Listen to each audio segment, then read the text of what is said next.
చూసుకోవచ్చు పప్పు ఎలా వచ్చిందో. చాలా అంటే చాలా బాగుంటుంది. ఇది రోటీలో కానీ రైస్లో కానీ చాలా అంటే చాలా రుచిగా ఉంటుంది. బంద్ చేసి పైనుంచి మనం నెయ్యి పోయాల్సింది ఉంటుంది. ఇంకా నెయ్యి పోస్తే వేరే లెవెల్కి టేస్ట్ వస్తుంది. హాయ్ అండి, ఇవాళ మన రెసిపీ వచ్చేసి గోంగూర పప్పు అండి. అది కూడా హోటల్లో కానీ క్యాటరింగ్ స్టైల్లో కానీ గోంగూర పప్పు అనేది చాలా టేస్ట్గా ఉంటుందండి. అదే స్టైలు మీకు వంట రాపోయినా ఈజీగా నేర్చుకుంటే ఇప్పుడు చెప్తానండి. అది కూడా మీకు పూర్తి కొలతలతో. ఫస్ట్ అయితే నేను ఒక పావు కేజీ పప్పు తీసుకున్నానండి, కందిపప్పు. ఈ కందిపప్పు 3 నుంచి 4 సార్లు నీట్గా వాష్ చేసి మనం ఒక పావు గంట 20 నిమిషాల వరకు పక్క పెట్టుకుందామండి, నానబెట్టేస్తే. ఆ తర్వాత మనం దీన్ని కొంచెం వాటర్ పోసి ఎక్కిద్దాం. ఇప్పుడు ఒక పావు గంట తర్వాత మనం పప్పు ఎక్కిస్తున్నామండి. ఇందులో వచ్చేసి ఒక అర టీ స్పూను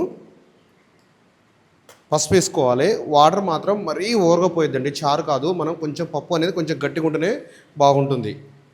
కాస్త పప్పు మునిగిన తర్వాత కొంచెం ఈ సైజు పోసుకోండి. అంటే కొంచెం వాటర్ అనేది కొంచెం ఇంత లెంత్ పెడితే సరిపోతుంది వాటర్ అనేది. ఇప్పుడు 3 నుంచి 4 విజిల్ వచ్చే వరకు పప్పు ఉంచుకుందాం. ఇప్పుడు పప్పు అయితే 4 విజిల్ దాకా వదిలిపెట్టామండి. విజిల్ పూర్తిగా వచ్చిన తర్వాత బంద్ అయిన తర్వాత కుక్కర్ మూత తీయండి.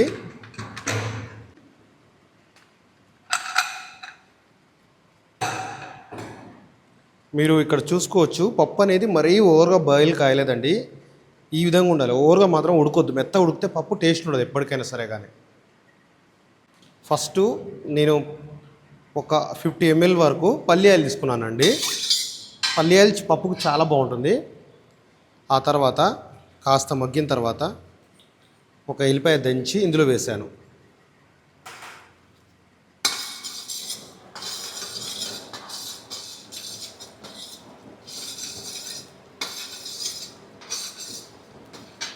ఆ తర్వాత తాలింపు గింజలండి. తాలింపు గింజలన్నీ కొన్ని వేసుకోండి. ఆ తర్వాత ఎండుమిర్చి.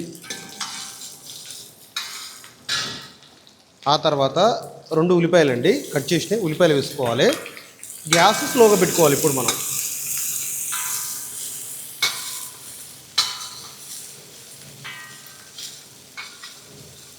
కరివేపాకు వేసుకుందాం. ఆ తర్వాత పచ్చిమిర్చి పేస్ట్, ఒక 50 గ్రాముల పచ్చిమిర్చి పేస్ట్ అండి.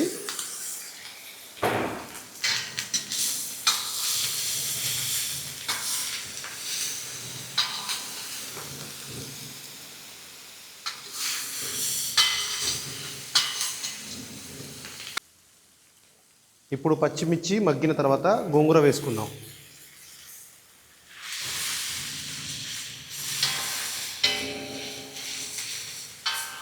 ఒక కట్ట వరకు తీసుకున్నానండి. ఒక కట్ట అయితే మనకు సరిపోతుంది.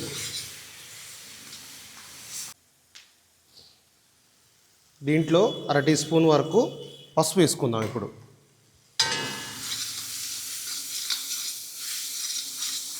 ఇప్పుడు చింతపండు రసం వేసుకుందామండి. ఒక నిమ్మకాయ సైజ్ అంత చింతపండు నానబెట్టుకున్నాను నేను.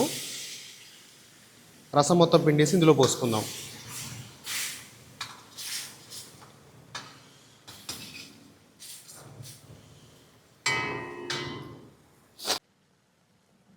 చింతపండు మగ్గిన తర్వాత దీంట్లో 3 టీ స్పూన్ల సాల్ట్ వేయాలి, దొడ్డు సాల్ట్ వేసి కలుపుకుందాం. చింతపండు మగ్గిపోవాలండి. మగ్గిన తర్వాతనే మనం వేసుకోవాల్సింది ఉంటుంది. ఆ తర్వాత పప్పు వేసుకోవాలండి.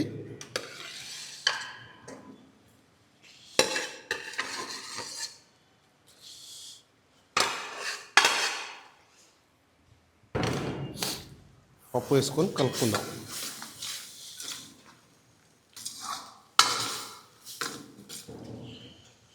లైట్గా కస్తూరి మేతి ఆకండి, మరీ ఓవర్గా వేయద్దు. బాగుంటుంది కస్తూరి మేతి ఆకేస్తే. ఆ తర్వాత అర స్పూన్ చక్కెర అండి.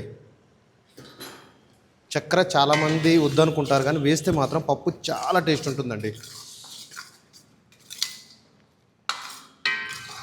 ఇంకా బంద్ చేద్దాం. కొత్తిమీర వేసుకోవాలి, కొత్తిమీర వేసుకోవచ్చు. చూసుకోవచ్చు పప్పు ఎలా వచ్చిందో. చాలా అంటే చాలా బాగుంటుంది. ఇది రోటీలో కానీ రైస్లో కానీ చాలా అంటే చాలా రుచిగా ఉంటుంది. బంద్ చేసి పైనుంచి మనం నెయ్యి పోయాల్సింది ఉంటుంది. ఇంకా నెయ్యి పోస్తే వేరే లెవెల్కి టేస్ట్ వస్తుంది. ఇప్పుడు నెయ్యి వేస్తే మాత్రం మంచి కమ్మనైన స్మెల్ వచ్చేస్తుందండి పప్పు మాత్రం.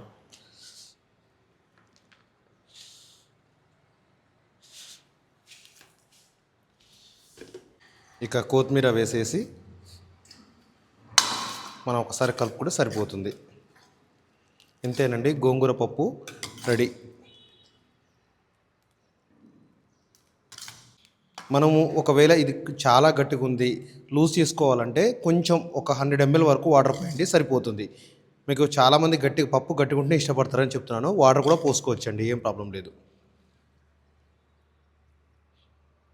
చూశారు కదండి గోంగూర పప్పు చేసే విధానం. ఇంకా మీకు ఏ రెసిపీ ఇష్టమో అది కూడా కామెంట్ చేయండి. చాలామందికి అంటే చిన్న చిన్న వంటలు కూడా రావని నాకు కాల్ చేస్తున్నారు. వాళ్ళ కోసం ఇప్పటి నుంచి నేను ఇలాంటి వెజ్ ఐటమ్స్ కూడా అన్నీ చెప్తానండి. ఇంకా మీకు ఏ రెసిపీ కావాలనుకున్నారో అది కూడా కామెంట్ చేయండి. ఒకటండి, ఛానల్ అయితే సబ్స్క్రైబ్ చేసుకోండి, మీకు యూజ్ ఉంటుంది. మీకు ఏ వంటైనా ఇప్పుడు హోటల్ వంటైనా మీరు ఈజీగా నేర్చుకోవచ్చు. లైక్ మర్చిపోద్దు, సబ్స్క్రైబ్ మర్చిపోద్దండి. థ్యాంక్ యూ అండి.